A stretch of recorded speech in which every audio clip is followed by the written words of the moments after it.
Hello there, welcome back to another video. In today's analysis, we're going to be taking a look at The Language of Fools by renowned psychologist Carl Jung. This is one of his most interesting works because it takes us into the world of dreams and what he called active imagination. You know how people say that one picture is worth 1,000 words? Well, Jung would probably say that one dream is worth 1,000 pictures. That's just how much information, symbolism, and meaning can be found within them.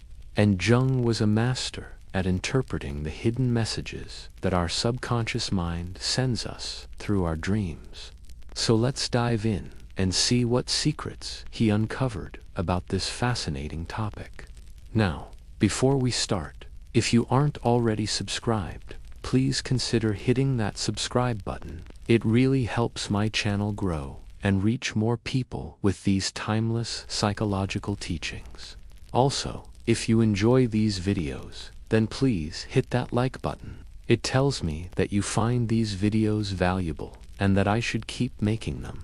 Alright, so let's jump right into it. The first thing you need to understand is that according to Jung, everyone has a different language of symbols that they use when communicating with others. These symbols are unique to each person, and they represent the different aspects of their personality. For example, your conscious mind might use words to communicate, but your subconscious mind might use images, colors, or even sounds. In a dream state, this is where your conscious mind becomes less active and your subconscious mind starts to take over. So the symbols that you see in your dreams are actually messages from your subconscious trying to get your attention. Jung believed that dreams were a way for the subconscious to communicate with the conscious mind, and that by understanding the language of symbols, you could unlock the hidden meanings behind your dreams. For example, if you often dream about flying, it could symbolize a desire for freedom or independence in your waking life. If you frequently dream about being chased, it could indicate feelings of anxiety or fear. Or, if you regularly dream about water, it could represent emotions or the unconscious mind.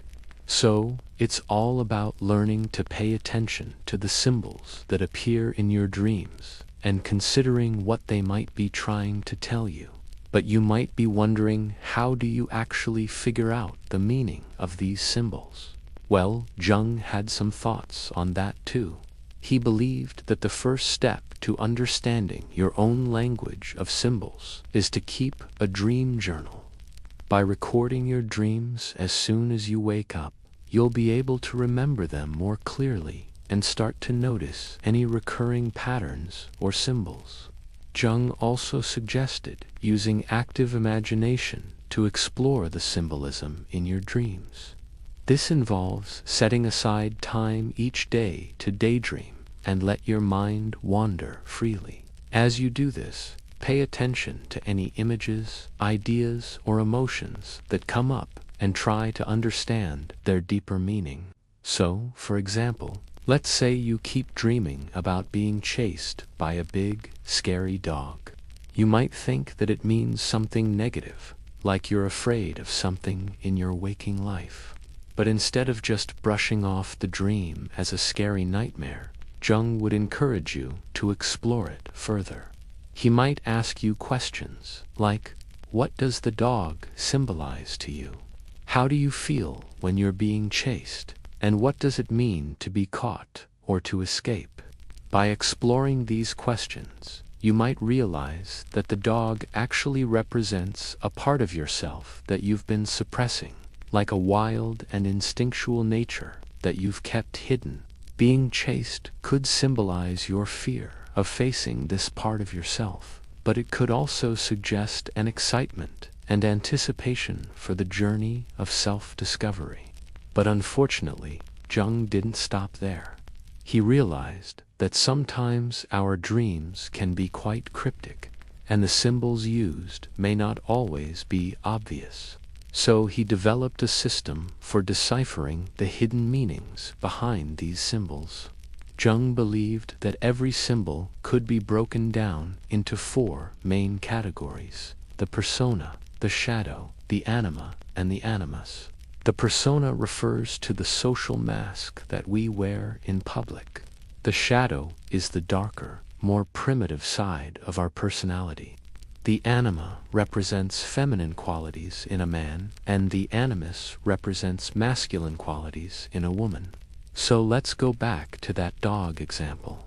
If Jung were to analyze this dream using his 4-function theory, he might say that the dog represents your shadow, which is the part of your personality that contains all of your repressed desires and instincts. Being chased by your shadow could signify a struggle between your conscious and unconscious mind, or it might suggest that your shadow has become too strong and is starting to take over your personality.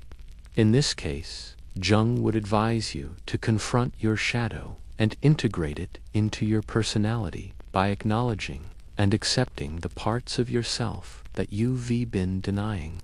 It's important to note, though, that Jung's theories are not the only way to interpret dreams.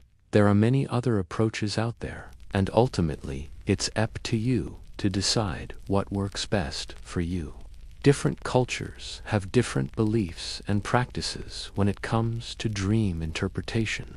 Some cultures believe that dreams are messages from the gods, while others see them as a way for the mind to process emotions and experiences from the day. There are various schools of thought and techniques that can be used to interpret dreams. Some focus on the literal meaning of the dream, while others take a more symbolic approach. So, for example, if someone dreams of being late, it could mean something different depending on the culture and the individual. But no matter what approach you take, it's clear that dreams are a rich source of insight into the human psyche. They allow us to explore the deepest recesses of our minds and gain a better understanding of ourselves. Jung believed that the language of symbols is a universal human experience that transcends cultural boundaries. He argued that everyone uses symbols to express themselves, whether consciously or unconsciously, and that by understanding the language of symbols, we can unlock the hidden meanings behind our dreams and gain a deeper understanding of ourselves. His theory of the 4 functions of the psyche provides a framework for understanding the different aspects of our personality and how they manifest in our dreams. Each function represents a different way of perceiving and interacting with the world. And by understanding how these functions work together, we can gain insight into our own unique psychology. Jung also believed that dreams are a way for the psyche to communicate with us. When we dream, our conscious mind becomes less active, and our subconscious mind starts to take over. This allows our deepest thoughts, feelings, and desires to surface and be expressed in the form of dreams. By paying attention to our dreams, we can learn more about ourselves and what drives us. And finally, Jung emphasized the importance of using active imagination to explore the symbolism in our dreams. Active imagination is a state of mind where we allow our thoughts to wander freely and explore the depths of our creativity.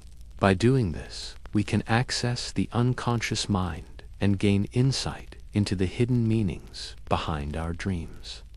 Keeping a dream journal and practicing active imagination are great ways to start exploring your own language of symbols and unlocking the secrets of your dreams. Remember, dreams are a rich source of insight into the human psyche, and by understanding the language of symbols, you can gain a deeper understanding of yourself. Anyways, those are the main points from this book. If you want more details, you can check out the full video, which will be linked in the description below. I'd also like to hear from you. What are your thoughts on Jung's theories and his approach to dream interpretation?